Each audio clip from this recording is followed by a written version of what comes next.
Hi guys, Indian politics பற்றி பார்த்துட்ருக்கோம். இது பார்ட் 2 வீடியோ. ஃபஸ்ட்டு 2 பார்ட் பார்க்காட்டி கண்டிப்பாக போய் பாருங்கள். இந்த பார்ட்டில் என்ன பார்க்க போகிறோம்னா, இந்தியாவுக்கு சுதந்திரம் கிடச்சதுக்கப்புறம் ஒரு நாள் இந்தியாவோட சுதந்திரம் காணாமல் போச்சு.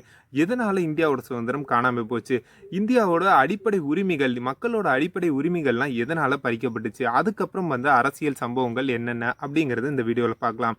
1975ஆம் ஆண்டு அலகாபாத் நீதிமன்றத்திலேருந்து ஒரு ஜட்மெண்ட் வருது. ஜஸ்டிஸ் ஜக்மோகன் லால் சின்ஹா இந்த ஜட்மெண்ட்டை கொடுக்குறாங்க. என்னன்னா, இந்திரா காந்தி 1971 ரைபர்லியில் பெற்ற வெற்றி வந்து செல்லாதுன்னு அறிவிக்கிறாங்க. இன்னும் 6 வருஷத்துக்கு இந்திரா காந்தி எலெக்ஷனில் நிற்க முடியாதுங்கிற ஜட்மெண்ட் வந்து வெளியே வருது. இது எதனாலனா, 1971 இந்திரா காந்தி எதிர்த்து நின்ன ராஜ் நாராயணன் தன்னோட அட்வொகேட் சாந்தி பூஷன் மூலமாக ஒரு பெட்டிஷன் ஃபைல் பண்ணுறாங்க. என்னன்னா, இந்திரா காந்தி எலெக்ஷனில் நிற்கப்போ தன்னோட ஸ்டேட் மிஷினரிஸ், அரசு இயந்திரங்களை யூஸ் பண்ணி அந்த எலெக்ஷனுக்கு வந்து யூஸ் பண்ணியிருக்காங்க அப்படிங்கிறது தான் கேஸ். மேஜரான 2 இஷ்யூஸ் என்னன்னா, இந்திரா காந்தி தன்னோட பிரைவேட் செக்ரட்டரியான யஷ்பால் கபூரை வந்து எலக்ட்ரல் ஏஜெண்டாக யூஸ் பண்ணியிருக்காங்க. இன்னொன்று என்னதுன்னா, அந்த magistrate, district officers, police officers இவங்களெல்லாம் யூஸ் பண்ணி அவங்க பிரச்சாரத்துக்கு தேவையான அந்த மேடைகள், லவுட் ஸ்பீக்கர்ஸ், அடுத்து பேரிகேட்ஸ் இதெல்லாம் அமைச்சிருக்காங்கங்கிறது கேஸு. இதில் தீர்ப்பு வெளியே வருது. இந்திரா காந்தி ஆமாம், ஸ்டேட் மிஷினரிஸ் எல்லாம் யூஸ் பண்ணியிருக்காங்க, அதனால் இந்த தேர்தல் செல்லாது, இன்னும் 6 வருஷத்துக்கு தேர்தலில் நிற்க முடியாதுங்கிற நிலமை. இந்திரா காந்தியோட கவுன்சில் என்ன பண்ணுறாங்கன்னா, சுப்ரீம் கோர்ட்டில் அப்பீல் பண்ணுறாங்க. ஜஸ்டிஸ் கிருஷ்ணய்யர் ஒரு ஸ்டே கொடுக்குறாங்க. என்னென்னா, இந்திரா காந்தி பிரைம் மினிஸ்டராக இருக்கலாம், ஆனால் வந்து கோர்ட்டில் வந்து இது பார்லிமெண்ட்டில் வந்து அவங்க ஓட் பண்ணக்கூடாதுங்கிற இது வந்து வெளியே வருது. இந்த நேரத்தில் தன்னோட அம்மா வந்து பிரைம் மினிஸ்டராக இல்லாதது சஞ்சய் காந்திக்கு வந்து தாங்கவே முடியலை. ஏன்னா வந்து இந்திரா காந்தி பிரைம் மினிஸ்டராக இருந்து எவ்வளோ பவரை வந்து யூஸ் பண்ணாங்களோ அதே அளவுக்கு பவரை வந்து எந்த ஒரு பொறுப்புலையும் இல்லாமல் சஞ்சய் காந்தியும் யூஸ் பண்ணாங்க.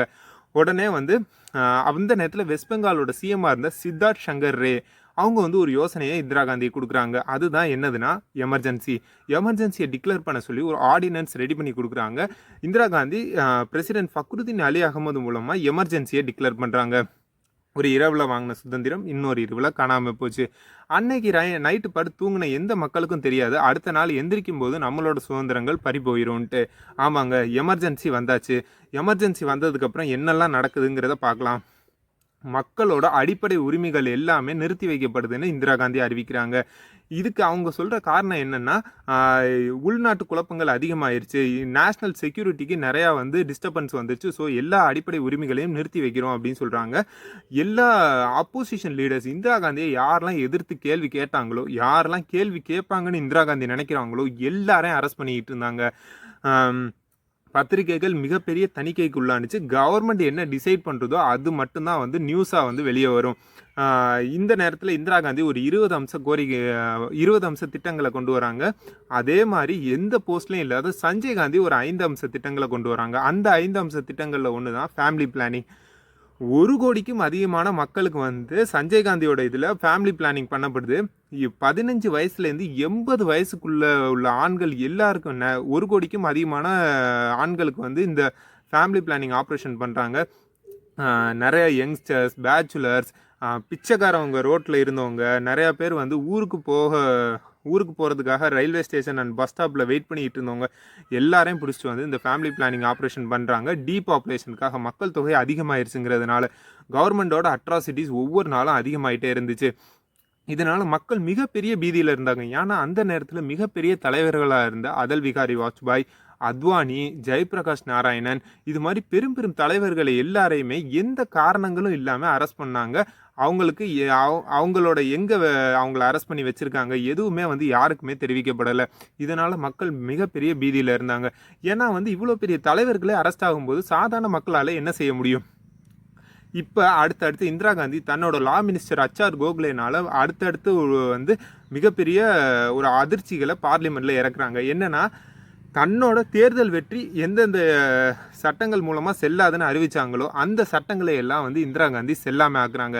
Election amendment act 1975, people representation act 1951, இதில் உள்ள எந்தெந்த செக்ஷன்லாம் இந்திரா காந்தியோட தேர்தல் செல்லாதுன்னு அறிவித்தாங்களோ எல்லா செக்ஷனையும் இந்திரா காந்தி தூக்கி அள்ளி போட்டாங்க. எல்லாத்தையுமே திருத்தி இந்திரா காந்தியோட வெற்றி செல்லுன்னு அறிவிக்கிறாங்க.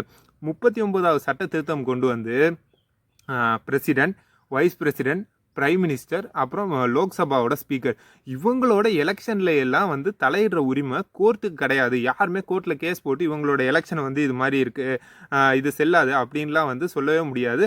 அப்படி ஒரு லாவை வந்து 39வது சட்ட திருத்தம் மூலமாக கொண்டு வராங்க. இதை கொண்டு வந்து இந்திரா காந்தி 9th ஷெடியூலில் பிளேஸ் பண்ணுறாங்க. 9th ஷெடியூலுங்கிறது என்னதுன்னா ஒரு ஷீல்டு மாதிரி. ஸ்டேட் அண்ட் சென்ட்ரல் கவர்மெண்ட் வந்து சில மக்களுக்குள்ள முக்கியமான உரிமைகளை எல்லாமே அந்த சட்டங்களை எல்லாம் இந்த 9th ஷெடியூலில் வச்சுருப்பாங்க, ஒரு ஷீல்டு மாதிரி. எக்ஸாம்பிளுக்கு நம்ம தமிழ்நாடோட 69% ரிசர்வேஷனும் அந்த ஷீல்டுக்குள்ளே தான் இருக்குது. இது எல்லாத்தையும் கொண்டு வந்து இந்திரா காந்தியோட எலெக்ஷன் வந்து வேலிட் இல்லைன்னு சொன்ன எல்லா லாஸையும் வந்து இன்வாலிட் பண்ணிட்டாங்க. அடுத்து வந்து மக்களை தொடர்ந்து வந்து கைது செஞ்சுக்கிட்டே இருக்காங்க. எந்த காரணங்களும் கேட்காம வந்து கைது செஞ்சுக்கிட்டே இருக்காங்க. இப்போ நம்மளை யாராவது ஒருத்தவங்க அரெஸ்ட் பண்ணுறாங்கன்னா ஒரு பெட்டிஷன், ஒரு ரிட்டு வந்து கோர்ட்டில் ஃபைல் பண்ணலாம். அதுக்கு பேர் தான் ஹெபியஸ் கார்பஸ். அது ஃபைல் பண்ணாருக்க நம்மளை இப்போ போலீஸ் வந்து எங்கேயாவது அரெஸ்ட் பண்ணி எங்கேயாவது வச்சுருக்காங்கன்னா இந்த ரிட்டு ஃபைல் பண்ண உடனே வந்து கோர்ட் வந்து ஆர்டர் போடும். உடனே வந்து இவங்களை வந்து கோர்ட்டு முன்னாடி சப்மிட் பண்ணுங்கிறது. இது வந்து மக்களோட அடிப்படை உரிமை. இது ஏடிஎம் ஜபல்பூர் விசஸ் சுஷ்வந்த் ஷிக்லாங்கிற கேஸில் வந்து இது நடந்துட்டு இருக்கு. இந்த கேஸு அப்போ 5 நீதிபதிகள் கொண்ட ஒரு குழு அமைக்கப்படுது. இதில் 4 நீதிபதிகள் வந்து கவர்மெண்ட்டுக்கு சப்போர்ட்டாக வந்து தீர்ப்பு சொல்கிறாங்க. பட் ஹச்ஆர் கண்ணா அதில் ஒரு நீதிபதியான ஜஸ்டிஸ் ஹச்ஆர் கண்ணா மட்டும் மக்களோட பக்கம் இருக்காங்க, கவர்மெண்ட்டுக்கு அகெயின்ஸ்டாக தீர்ப்பு சொல்கிறாங்க. அதனால் ஹச்ஆர் கண்ணா தான் அந்த நேரத்தில் சீஃப் ஜஸ்டிஸ் ஆக வேண்டியவங்க. ஆனால் ஜஸ்டிஸ் பெக்கு வந்து அவங்க ஜூனியர், அவங்க வந்து சீஃப் ஜஸ்டிஸ் ஆயிடுறாங்க. இது இந்தியன் ஜுடிஷியரோட ஒரு டார்க்கஸ்ட் ஹிஸ்ட்ரின்னு சொல்லப்படுது. அதனால் வந்து இப்போ மிசா சட்டங்கள் மூலமாக தான் இவங்களை எல்லாரையுமே அரெஸ்ட் பண்ணிக்கிட்டு இருந்தாங்க. மிசா சட்டங்கள்லாம் வேலிடு. மக்களுக்கு வந்து எந்த ஒரு உரிமைகளும் அடிப்படை உரிமைகள் எதுவுமே இந்த எமர்ஜென்சி டைமில் இல்லைன்னு சொல்லிட்டு தீர்ப்பு வந்துடுச்சு. எல்லாரையும் அரெஸ்ட் பண்ணிக்கிட்டு இருக்காங்க. மக்கள் வந்து மிகப்பெரிய பீதியில் இருக்காங்க. எல்லாத்தையும் அடக்கியாச்சு. ஆப்போசிஷன் லீடர்ஸ் எல்லாம் அடக்கியாச்சு, மக்களை எல்லாரையும் அடக்கியாச்சு. இந்த நேரத்தில் இன்டெலிஜென்ஸ்லேருந்து ரிப்போர்ட் வருது இந்திரா காந்திக்கு. எல்லாருமே வந்து ஆப்போசிஷன் யாருமே இல்லை, இந்த நேரத்தில் எலெக்ஷன் கண்டக்ட் பண்ணால் கண்டிப்பாக இந்திரா காந்தி வெற்றி பெறலான்னு சொல்கிறாங்க. இதை நம்பி இந்திரா காந்தி எலெக்ஷனை அறிவிக்கிறாங்க. எமர்ஜென்சியை வந்து ரிலீஸ் பண்ணுறாங்க. எமர்ஜென்சியை தளர்த்திட்டு எலெக்ஷனை அறிவிக்கிறாங்க. ஆனால் இவ்வளோ நடந்ததுக்கு அப்புறமும் மக்கள் ஆயுத புரட்சிக்கு தயாராக இல்லை.